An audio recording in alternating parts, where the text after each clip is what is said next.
ఆంధ్రప్రదేశ్లో పింఛను కోసం ఎదురుచూస్తున్న అర్హులైన వారికి ప్రభుత్వం త్వరలోనే శుభవార్త అందించే అవకాశం ఉంది. ఎన్టీఆర్ భరోసా పెన్షన్ కింద కొత్తగా 3 లక్షల మందికి పింఛన్ పరిధిలోకి తీసుకురావాలని ప్రభుత్వం ఏర్పాట్లు చేస్తున్నట్లు సమాచారం. కొత్త పెన్షన్ల మంజూరులో వృద్ధులు, వితంతువులకి మొదటి ప్రాధాన్యత ఇవ్వాలని నిర్ణయించినట్లు తెలుస్తుంది.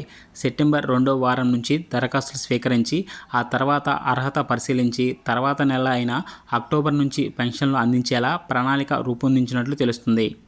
మొదటి ప్రాధాన్యత ఎవరికి? కొత్తగా మంజూరు చేయనున్న పింఛన్లో మొదటి దశలో వృద్ధులు మరియు వితంతువులకి ప్రాధాన్యత ఇవ్వాలని ప్రభుత్వం భావిస్తున్నట్లు సమాచారం. ప్రాథమిక అంచనాల ప్రకారం మొత్తం 3 లక్షల కొత్త పెన్షన్లో సుమారు 1,50,000 పెన్షన్లు వితంతువులకి, సుమారు 1,50,000 పెన్షన్లు వృద్ధులకైతే ఉన్నాయి. వితంతువులకి కొత్త పింఛన్లు సమగ్ర కుటుంబ సర్వే వివరాలను ఆధారంగా చేసుకొని రాష్ట్రంలో పింఛన్లకు అర్హత కలిగిన వితంతువుల సంఖ్యను అధికారులు ప్రాథమికంగా గుర్తించినట్లు తెలుస్తుంది. ఇప్పటికే అందుబాటులో ఉన్న వివరాలను వివిధ స్థాయిలో పరిశీలించి అర్హుల సంఖ్యను అంచనా వేస్తున్నట్లు సమాచారం. దాదాపు 1,50,000 మంది వితంతువులు అర్హుల లిస్టులో ఉన్నట్లు తెలుస్తుంది. దరఖాస్తులు స్వీకరించిన తర్వాత మరోసారి అర్హతలను పరిశీలించి ప్రభుత్వ నిబంధనల అనుకూలంగా ఉన్న వారిని తుది జాబితాల్లో తీసుకునే అవకాశం ఉంది. దివ్యాంగుల పింఛన్లపై ప్రత్యేక పరిశీలన. దివ్యాంగుల పింఛన్ల విషయంలో కూడా ప్రభుత్వం మరింత కఠినంగా పరిశీలన చేయాలని భావిస్తున్నట్లు సమాచారం. కొంతమంది అర్హత లేని వ్యక్తులకి కూడా వైకల్య ధృవీకరణ పత్రాలు జారీ అయినట్లు పరిశీలనలో గుర్తించిన నేపథ్యంలో నిజమైన అర్హులను గుర్తించడం ఎలా అనే అంశంపై అధికారులు కసరత్తు చేస్తున్నట్లు తెలుస్తుంది. అందువలన దివ్యాంగుల కేటగిరీలో పింఛన్ మంజూరుకి సంబంధించిన నిబంధనలను ధృవీకరణ ప్రక్రియ, వైద్యపరమైన పరిశీలన వంటి అంశాల్లో ప్రభుత్వం స్పష్టమైన మార్గదర్శకాలను తీసుకురావచ్చని భావిస్తున్నారు. కొత్తగా మంజూరు చేయనున్న పింఛన్లలో వృద్ధులు, వితంతులకి తొలి ప్రాధాన్యం ఇచ్చిన తర్వాత ఇతర కేటగిరీలో అర్హుల దశల వారీగా పింఛన్లు మంజూరు చేసే అవకాశం ఉన్నట్లు సమాచారం.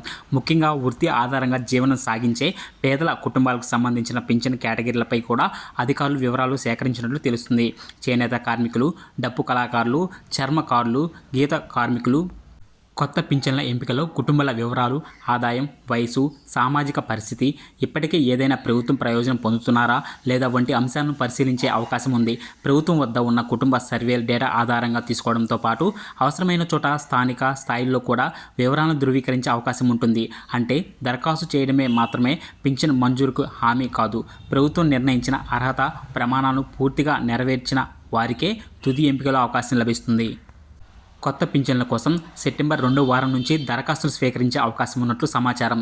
దరఖాస్తులు స్వీకరించిన తర్వాత సంబంధిత అధికారులు వారిని పరిశీలించి అర్హత ఉన్న వారిని తుది జాబితాలో చేసే అవకాశం ఉంది. ఈ ప్రక్రియ పూర్తి అయిన తర్వాత అక్టోబర్ నుంచి కొత్త పింఛన్ల పంపిణీ ప్రారంభించేలా కార్యాచరణ రూపొందించినట్లు తెలుస్తుంది.